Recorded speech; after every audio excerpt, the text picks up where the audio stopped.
bismillah alhamdulillah wasalaatu wasalaamu ala rasulillah. jàng nañu benn xaaj ci ñaan bi, léegi nañu jël dog bu ci des.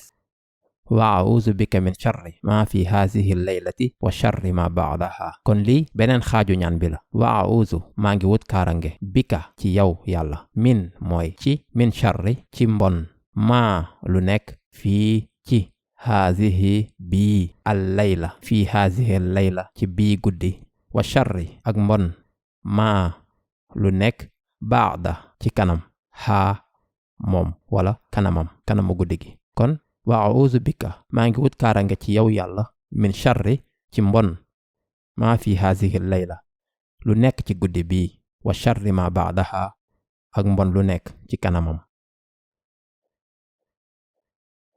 sama rab maa ngi wut kaarange ci yow ci metit yépp ñu bañ maa gaañ ci àdduna bii, lu mel ni feebar, jaaxle, jafe-jafe ak mbon mi may gaañ àllaaxira, lu mel ni tayal ci jaamu la wala def ay bàkkaar. boo leen laaj yàlla ba pare dañoo war am mébét bàyyi jëf yu boni, xarit yu boni, aada yu boni ci guddi gii ak guddi yu ci topp. jàngat ak jàpp. kon am nañu ñaar yu nuroo.